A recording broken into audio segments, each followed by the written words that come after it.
Hello guys! Hello, this is for Leo. Leo, welcome dito sa aking channel, Kapalaran 888. Welcome guys. Alamin natin kung anong messages, vibration, gabay energy para sa inyong lahat. Tingnan natin, Leo.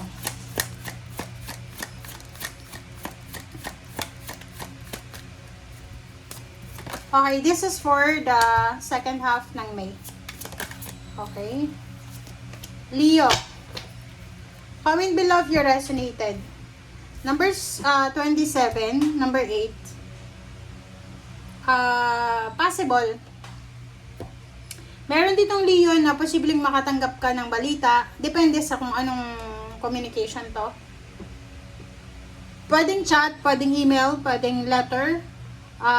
Isang unexpected na letter ang posibleng matanggap mo or message na pwedeng ito ay tungkol sa death, 'di ba? Pwedeng may kakilala ka, kapamilya ka na biglang namatay, or posibleng trabaho siya, pwedeng trabaho, source of income, relationship na posibleng magtapos. Okay?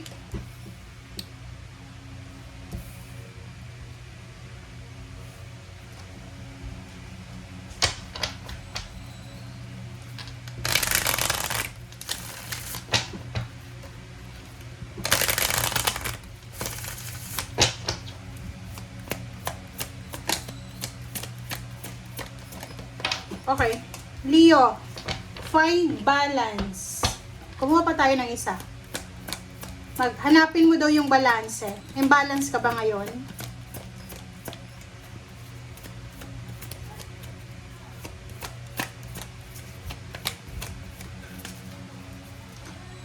Nakikita ko sir dito kasi itong find balance na to, sinasabi ng baraha sa'yo na kailangan mong balansehin yung trabaho mo, yung pagpapahinga, yung pagre-relax mo.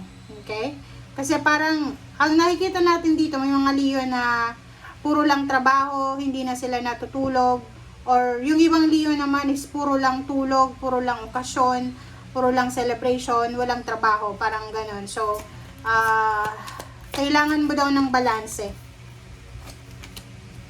Okay, next is magical blessings, Leo. Ganda.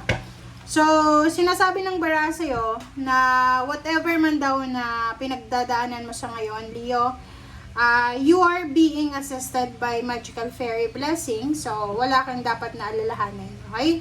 So, kung may blessings ka, share your blessings sa ibang tao. And if ikaw ay may kailangan ng blessing, ay kailangan mo ng tulong, kailangan mong mag-approach sa mga tao na pwedeng makatulong sa'yo.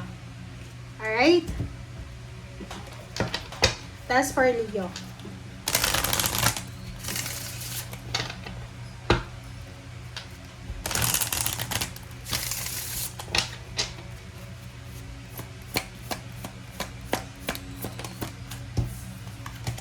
Okay, nurturing.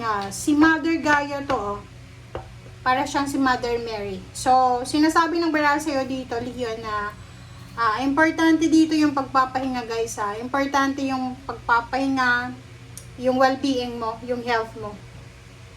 Sinasabi ng baraha, kumain ng tama, matulog ng tama, magpahinga, iwasan yung sobra-sobrang pagtatrabaho, parang ganun.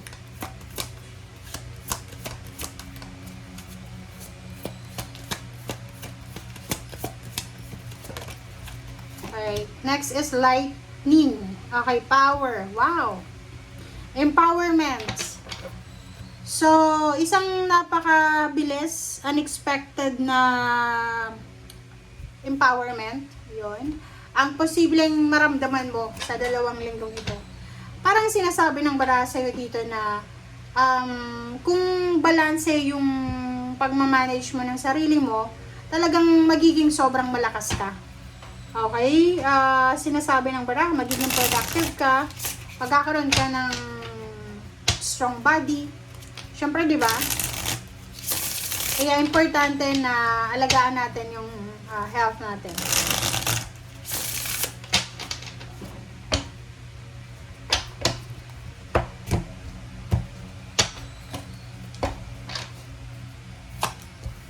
Okay, next is 2 of Cups. 4 of Cups, and then the Hierophant. So, sa 3 cards na to, kung makikita mo Leo, this is love life, this is love life, and this is someone else na pwedeng makatulong sa'yo. So, sinasabi ng bara sa'yo dito, kung single ka na Leo na gusto mong mag-asawa na, may nanliligaw sa'yo, or kung may asawa ka ng Leo, may problema ka sa relationship mo, kailangan mo daw ng balanse dito. Kailangan mong ayusin siya. So, kasi, yung karelasyon mo na yan, is either asawa mo yan, kapartner mo yan, siya yung talagang hierophant mo. 'Di ba? So, pag may mga 4 of Cups kayo, kung may mga pag-aaway kayong ginagawa or nangyari sa buhay mo, nag-away kayo mag-asawa, mag-boyfriend, girlfriend, instead na ikwento mo siya sa magulang mo, sa kapatid mo, sa someone, wag mo na lang ikwento. Kasi, yung relationship nyo, kayo lang dalawa yan dapat. Pag nilagyan mo na yan ng extra person, masisira yung relationship na yan. And, dapat yun nga diba, dapat yung asawa natin, siya yung kakampi natin, siya yung hierophant natin. Pero bakit inaaway ng iba yan? Diba? So, yun. Kung iisipin guys, yung asawa, boyfriend, girlfriend, hindi mo yun kalaban eh. Diba? May nakikita din ako na there's a social media post na eto yon na sinasabi niya, ano ata yun eh, influencer pa siya. So, sinasabi niya na yung pera daw ng asawa niya, pera niya. Yung pera niya, pera niya. So, ibig sabihin, tapos yung asawa niya daw, wala naman daw siyang trabaho, pero yung asawa niya may trabaho. Kumbaga siya yung mother. And then, pagdating daw ng asawa niya, siya pa yung maghuhugas ng plato, maglilinis ng bahay, magluluto. Tapos siya daw nakahiga lang, nagbabrowse lang siya ng internet. So, the question there is, yung mag-asawa ba, kailangan pataasan kayo ng power na dapat ikaw yung ikaw yung boss sa diba? Hindi ganon. So, ganito yun eh. Ganito yung nangyayari sa'yo dito, Leo. Na sinasabi ng bara sa'yo na yung partner mo ay hindi mo yan kalaban. Yung partner mo ay siya yung source of happiness mo dapat. Yung partner mo, yung asawa mo, yung boyfriend, girlfriend mo, siya dapat yung kakampi mo. Okay? Walang pataasan ng power na like yung lalaki naman na naglalaba, pinagsasabihan ng iba na under.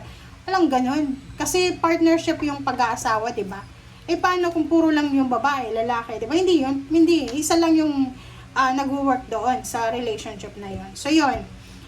Reverse na 7 of Swords and 5 of Pentacles. So, sinasabi ng bara sa'yo na kung may mga problema kayo sa pera, like for example, na-scam ka. Pwedeng na-scam ka dati or nanakawan ka or nawala yung pera mo. Huwag ka daw mag-alala kasi babalik yun sa'yo. Ibabalik yun sa'yo ng universe ng doble-doble. Okay? 4 of Wands and the Moon, Chariot. So, yung iba dito na Leo na you are parang planning to build your dream house. Gusto mong magpakasal ba? Magkaroon ng anak? Magkaroon ng sobrang luxurious na bahay? Sinasabi ng bara sa'yo dito na kung kaya mo, huwag kang matakot. Okay? Gawin mo siya. Yung imposible, gawin mo posible. Kasi the Chariot is here. Sinasabi ng bara na walang imposible. Kung talagang gusto mo, may paraan. Gagawin mo talaga siya. Okay? Knight of Pentacles and Death card. So, nakikita ko, pala sa ilalim dito, lovers, if you are, like for example, if you are Leo, na single ka, you're single Leo, tapos, nag-aantay ka ng relationship na parang sinasabi mo, ay, hindi ako mag-aasawa, nang hindi mayaman, ay hindi ako mag-aasawa ng hindi stable and secure yung finances. Sinasabi dito ng barahan ako, itigil mo na yung illusion mo na yan. Kasi kung yun yung iisipan mo, hindi ka makakapag-asawa. Kung yun ang iisipan mo, walang mangyayari. Kasi nag-aantay ka lang eh. 'Di ba? E paano kung hindi ka naman nakatadhana talaga na makapag-asawa ng mayaman. Parang gano'n. So, kailangan mo daw na maging, practical. Practical thinking ba? Wag masyadong makinig sa ilusyon natin. Okay? Thank you guys. Bye!